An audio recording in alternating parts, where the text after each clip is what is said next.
Hello, and thanks for joining me for this episode of NCIA Today. I'm your host, Bethany Moore, NCIA's Director of Communications, checking in with you regularly with updates on what's happening in the cannabis industry and here at NCIA. Lots of action happening this week, so strap in. We start with the historical actions in the U.S. Senate. The Cannabis Administration and Opportunity Act was introduced last week, which would finally remove cannabis from the Federal Controlled Substances Act and begin the process of federal regulation. For the last year, NCIA has been working behind the scenes to ensure this landmark legislation not only ends prohibition, but also creates an environment where small and medium-sized businesses can thrive under national legalization. Head to our website to read more from our CEO and co-founder, Aaron Smith, and watch a recorded video conversation with further insight into the introduction of the CAOA in the Senate.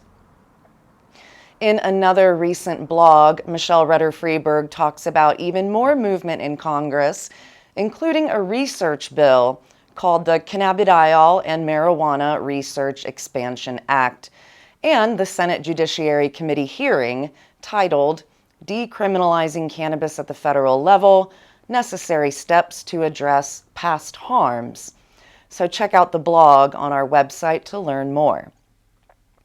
And in the meantime, our team has had a lot to digest, so let's go live right now to hear the latest from Aaron and Michelle on all this excitement after this brief look back at some of what was said during the CAOA's first hearing in the Senate.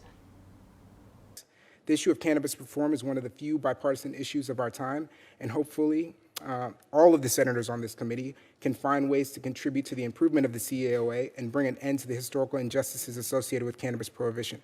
Last week, I, along with Leader Schumer and Senator Wyden, introduced the Cannabis Administration and Opportunity Act, which would legalize marijuana federally, lift up communities disproportionately impacted by our misguided cannabis policy, and set up a regulated market for cannabis business.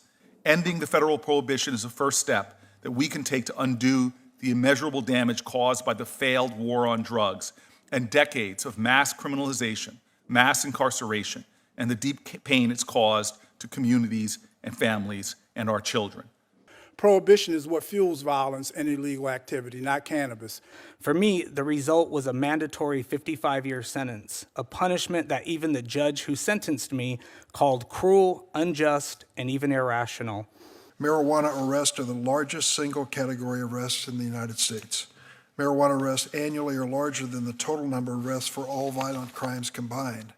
People suffer all of the consequences of an arrest record and sometimes incarceration, and it's not clear what public health benefit, if any, we're getting from it. Right. The reason why there's a gap between the illicit market and the regulated market is because the regulated market is not able to, subscribe to the normal economics of capitalism and commerce. By the way, I would agree with Dr. Burnett that there's not very good evidence that cannabis use leads to lung cancer. Surprisingly, there's not a lot of evidence of that. We're going to see the consolidation of wealthy corporate interests take over the cannabis space, and it's going to wash out and prevent all of the harms from the communities that have borne the burden of the criminal justice history of enforcement. The people that have resources, already have wealth and access to get the opportunities, and people from lower income backgrounds with criminal past marijuana convictions or what have you, to really get entirely squeezed out. The need for, legislation like the Safe Banking Act is clear, right? That need is there. But insofar as we're going to do this in a manner that restores pays homage to and ensures that those who have been most harmed by the criminal prohibition of cannabis federally and, everywhere else in the country at the state and local level are able to participate.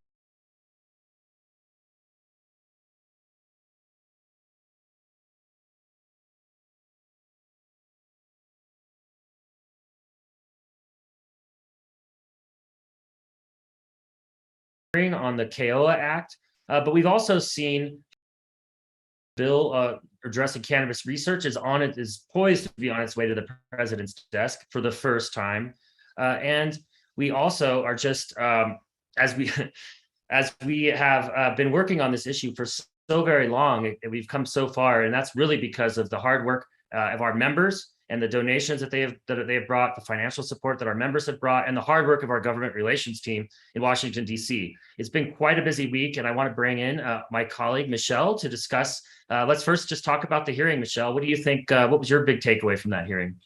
Yeah, thanks, Aaron. Hi, everybody. No, so the hearing was incredibly exciting. That took place just a couple days ago.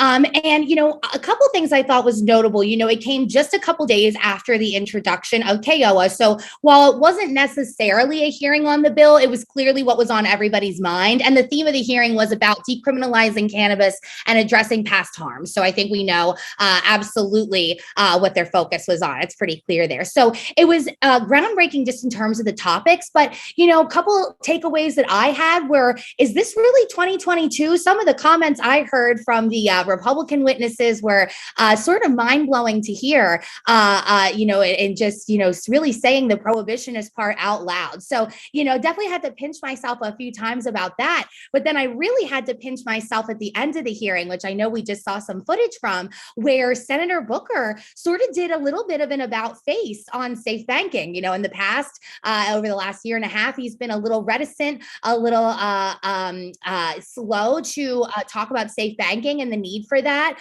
But now that his bill is out, it seems like maybe he's understanding that we've got to get something done between now and the end of the year. And if their bill doesn't have the votes, which it just doesn't, that we've got to get something done, and maybe that could be safe. So really exciting hearing, and excited to keep working with all of those offices and committee members on this bill. But a lot of committees, a jurisdiction with KOA, that's for sure. Yeah, and really exciting around safe banking. And when you talk about the opponents, one thing that struck me is that it seems that these days our opponents have already kind of thrown in the towel and said, well, legalization's here to stay. I think one of the witnesses actually said that most people are living in a place where cannabis is legal, and those laws aren't going anywhere.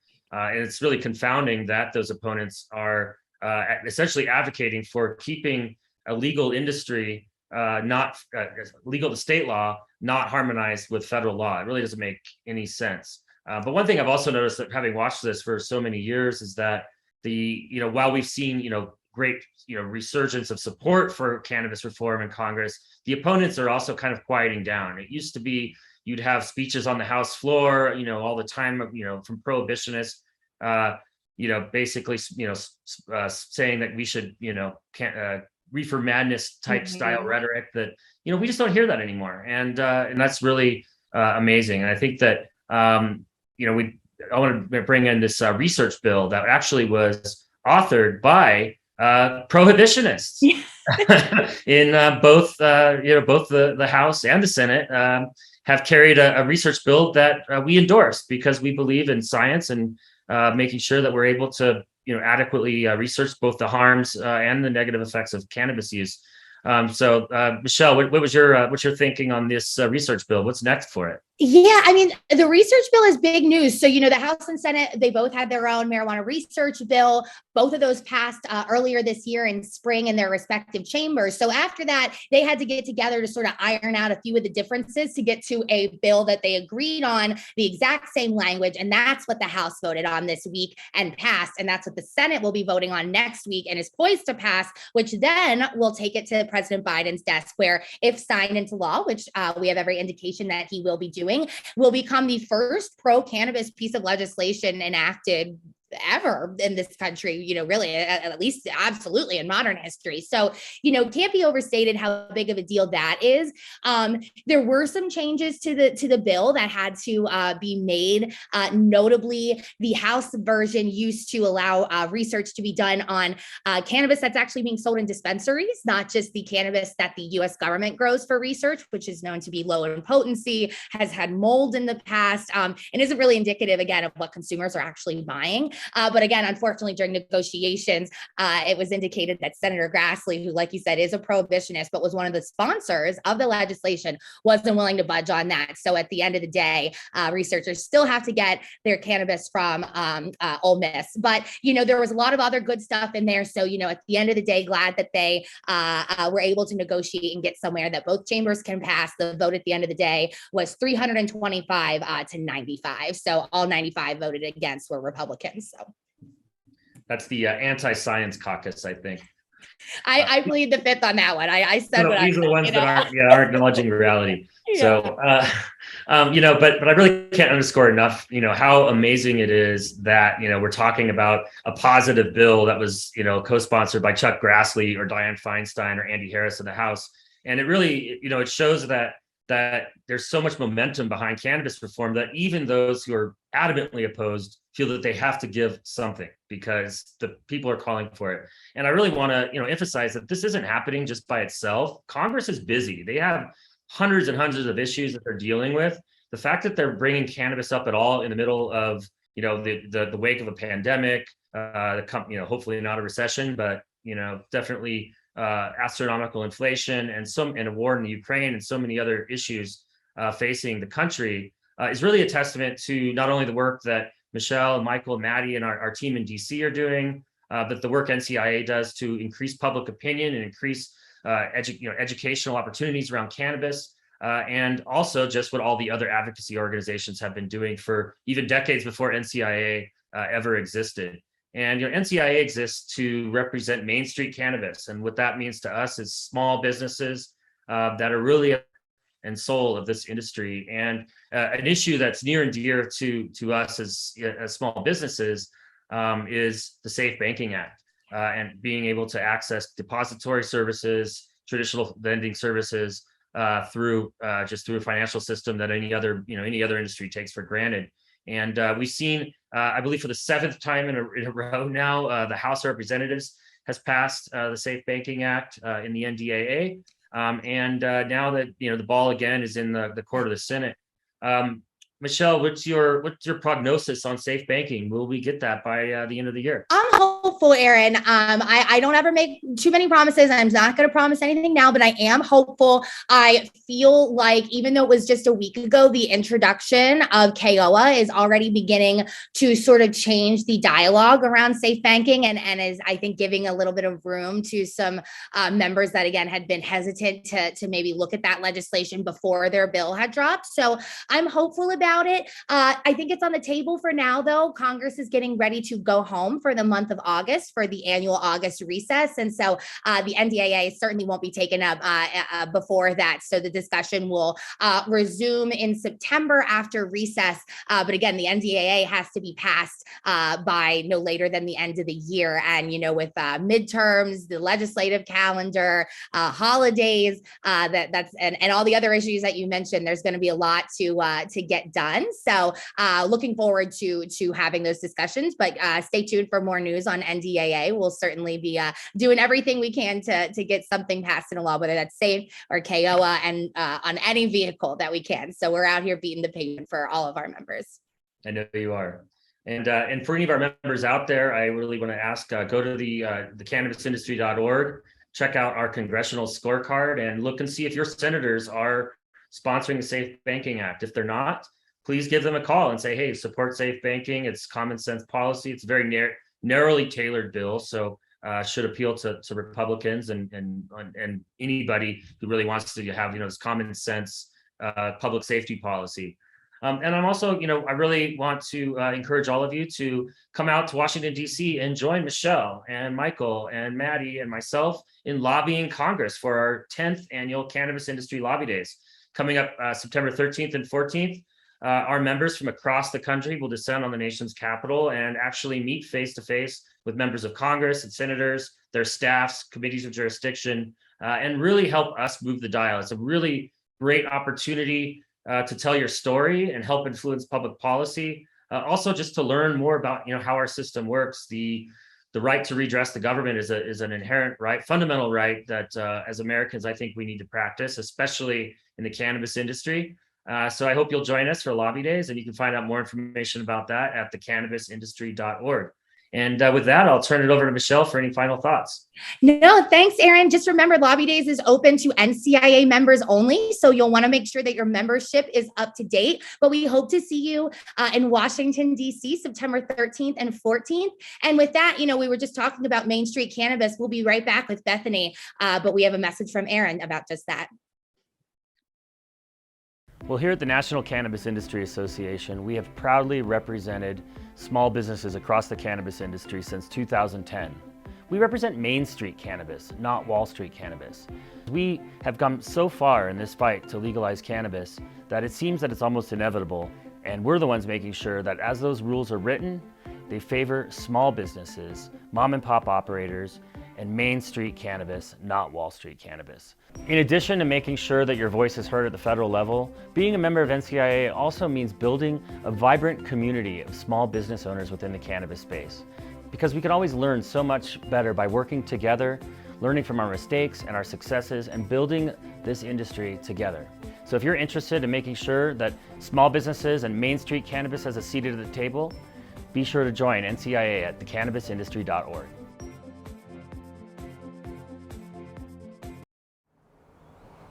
Okay, thank you so much, Aaron and Michelle. While we're taking it all in, let's check out all the other recent content on our website from NCIA members. In a blog by Eric Ron of S2S Insurance, we explore why cannabis companies need employers' protection liability insurance, EPLI, which is key to protecting your business from employee-related risks and lawsuits.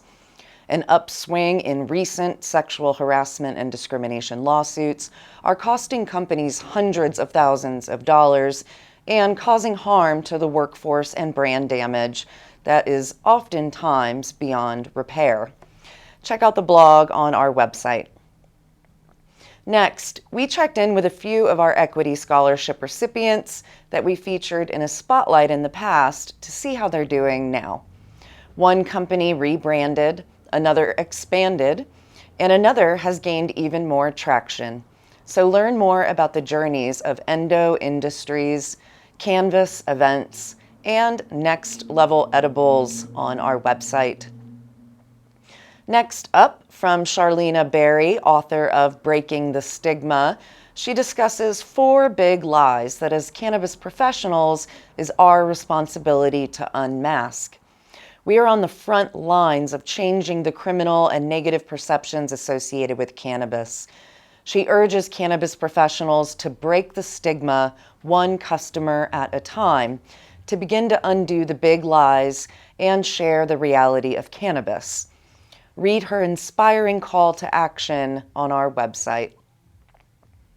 We also heard from Eagle Protect about PPE and workplace safety when it comes to disposable gloves. Cheap, ill-fitting gloves can lead to workplace injuries, the most common of which include restricted hand mobility, occupational skin disease, and even reduced dexterity. The quality of glove you choose for your workers may end up saving you upfront costs, but could wind up costing on the back end. Check out the blog on our website.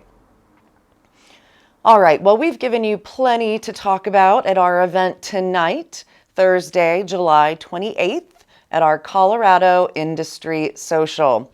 The event is happening in Denver. Join us to network in a fun, relaxed, cocktail hour setting, expand your network, and learn more about what NCIA is doing to represent Main Street cannabis businesses in Washington, D.C. Registration is full now, so I hope you registered, and we look forward to seeing you tonight. And we're thrilled to host our in-person 10th annual Cannabis Industry Lobby Days, which is less than 2 months away on September 13th and 14th. You'll get online training before the event, a full day of meetings with congressional offices, a networking reception to meet your fellow attendees, and a closing event featuring some of our most important allies in Congress. I'm so excited, and I can't wait to line everyone up on the Capitol steps for our class photo. Be sure to register your team now while our government relations team is doing work behind the scenes to create teams, set up meetings, and more. Mark your calendars for September 13th and 14th and register in advance to secure your spot. All right, it's time to wrap up, but in the meantime, check out our educational offerings with our Industry Essentials webinar series. Check the schedule on our website as more webinars are added. And keep learning by listening to both of our podcasts to keep you informed and inspired. You can tune in to NCIA's Cannabis Industry Voice, which I host, and NCIA's Cannabis Minority Report, hosted by Khadija Adams. If you're an NCIA member, reach out to me to learn how you can contribute educational content for our website and newsletter, or pitching to be a guest on our podcast. Please send me an email to get the ball rolling, bethany@thecannabisindustry.org. As always, follow us on Twitter, Facebook, LinkedIn, and Instagram to stay inspired and connected. If you're a member of NCIA, log into NCIA Connect and spark up a conversation with your fellow NCIA members and colleagues today. We'll see you next time.